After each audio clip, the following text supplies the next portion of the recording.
here's this QR code and you can see this whole journey, or here's how this t-shirt was made, or here's the trees that are being planted because you purchased this product, whatever that is. It kind of gives you that ability to communicate the bigger picture message and have value to it.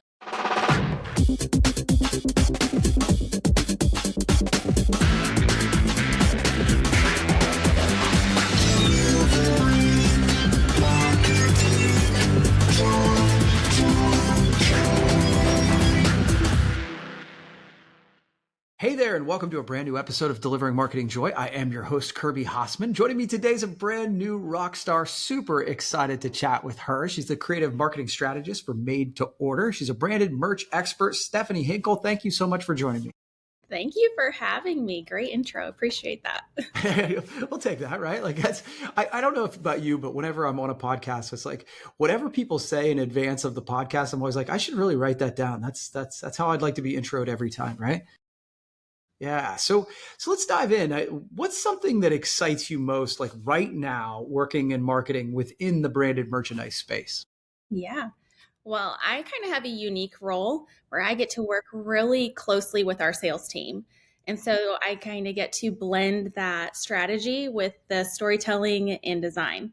So, for example, anytime one of them might have a big client project or a prospecting opportunity, the first thing I will do is I take a deep dive into the client's website. I dig into their mission, their values. I scroll their social media platforms and just try to really get a good idea about who they are, as a company. And then how can we connect those dots, if you will, between their event, their brand, and then the merchandise we're pitching to them. The goal is really to help that end user feel the connection, not just to the product, but the brand behind it. Yeah. Yeah. I love that. The idea, and I don't know that we always do that, right? Is that somebody comes to you and says they want pens and then you just go find pens. But Yeah. the idea of doing a deep dive into their brand and making sure that that item actually makes sense. So that leads nicely, I think, into my next question, which is like, I think there are times when clients come to you and they're like, look, we know what we want, right? Yeah. But whether they're right or wrong, yeah, but when clients come to you and your team and they don't know what they want, like, and you touched on it a little bit, but how do you and your team help guide them to the right branded solution? Sure. Yeah. Well, I think within that, the discovery phase is one of the most important, but also a lot of fun, right? When you're meeting Yeah. with a client. So it's kind of where that creative magic gets to happen. You've got to start by listening, and not just to what they're saying, but really what's underneath it. So, are they trying to drive engagement? Are they trying to show appreciation? Are they trying to launch something? You know, kind of identifying the what their goal is in that, and then follow up with those additional questions. You obviously have your standard, what's our timeline and budget? Those are important, but who is our target audience? And then how do we want that end user to feel? So it shouldn't just be about checking a box. It's really, how do we create that branded moment that works for them? So you kind of narrow down all the details and then present those ideas through maybe product collections or lookbooks or virtual renderings, spec samples if we have time, whatever we need to do to help that vision kind of come to life. Yeah. Yeah. I love that you referenced that question of how do you want the end user to feel? That's probably one of my favorite questions in the industry. Because it's a great sales question that gets to the heart of what we're trying to do. You know what I mean? I agree. Yeah. So obviously you guys live in the branded merch space. So are there any current trends in our promo industry that you're particularly excited about or right? You think are overhyped? Okay. I mean, trends are tricky because they change on the fly. Quickly. Yeah, Um, yeah. so I think you can kind of lean into those a little bit, but I think, um, do that with caution, of course. Yeah, yeah. But one that I kind of saw unfold this year that I am excited about is the glimmers trend. The idea that those small, thoughtful details that make a big impact. So, how do we create those micro moments of joy, which, kind of fits into the podcast, right? I think it's kind of that creative challenge to find ways to surprise and delight people in those everyday moments or things. And you can pull in the other trends, the nostalgia or the throwbacks, whatever that is within that. But that one's, I think, kind of fun. As far as, and don't come at me with this one, Oh yeah, no, but yeah, I think, um, well, it's twofold, right? So for a while in our industry, I think the word sustainable, sustainable products was thrown around so loosely that it really started to lose meaning. So it kind of yeah, became a buzzword more than the actual commitment.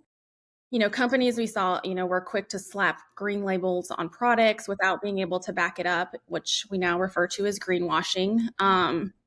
But I will say the trend or shift that I am seeing that I do appreciate is driven by that demand for transparency and accountability. So, companies are really being held to the higher standards. So that's not enough to just say a product is sustainable. They're having to show the types of materials. They're having to, report the carbon impact. They're showing the fair working conditions. And, some are weaving their charitable impact into their products with givebacks and that as well.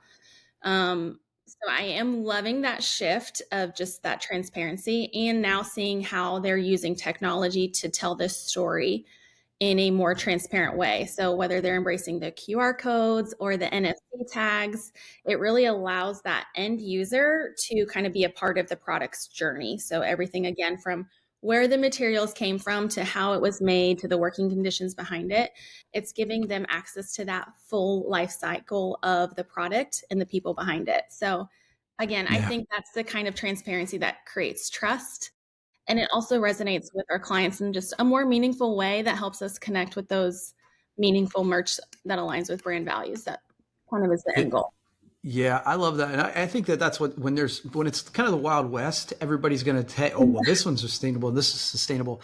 I agree with you in the sense that I love that people are becoming more transparent because, as someone who, and I've had this conversation with other people in the brand and merch space, I don't know that I'm always the expert on what eco-friendly or sustainable or all those things mean. But when suppliers, the folks we buy from, do a great job of telling that story, it makes me look like the expert. And then frankly, I can be a better conduit to our end users. You know what I'm saying? Exactly, right. You can easily go to their pages or whatever it is and say, "Hey, we know that these products, right? We can dive into here's this QR code and you can see this whole journey, or here's how this t-shirt was made, or here's the trees that are being planted because you purchased this product." Whatever that is, it kind of gives you that ability to communicate the bigger picture message and have value to it. Yeah, I love that. Okay, final question. You're doing great. So, what advice can you give to others, including me, about how to keep your creative muscles sharp? I think sometimes we can get stale, right? Yes, I agree. Okay, creative muscles. I think one, just stay curious and look for inspiration in ordinary moments, right? So I pull inspiration from everywhere. Of course, social media is great, but also like something as simple as the product displays or packaging when you're walking through a grocery store, or maybe like window displays when you go shopping. Magazines. So I've done several layouts for our lookbooks based off of magazines, like the junk ones you get in the mail, because I took the time to flip through them and I was like, "Ooh, I love how they laid this out with the product and the description and all of that." So I've kept a few of those aside. So with that, I mean, I really just try to pull that inspiration from everywhere, and I take pictures or screenshot things. I'm constantly having to upgrade my storage on my phone because I'm like, "Oh, I like this texture, or the typography, or this was really clever messaging. I love that." So look for inspiration in the ordinary. I think secondly, you have to just allow yourself the time and creative space to evolve with the technology that continues to develop. So as great as like, ChatGPT is, right? If you don't take the time to learn the prompts or learn the things, when Canva rolls out new features or Illustrator rolls out new design features, whatever it is, like you have to take the time to watch the tutorials and then actually try them. Yeah. So, you can't just wait for the inspiration to happen. You have to kind of continually evolve with that and make space for it. Yeah.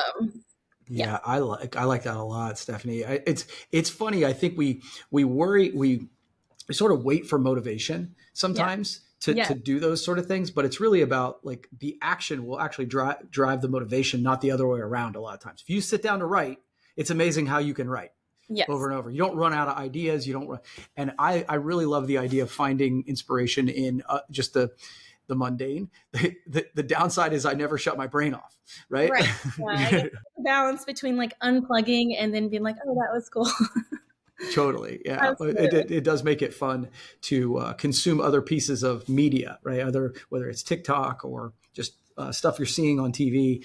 Like it is amazing how you're like, ooh, that's a cool storytelling technique. How can I Yeah, work that in? exactly. Yeah. Exactly. Well, that's great.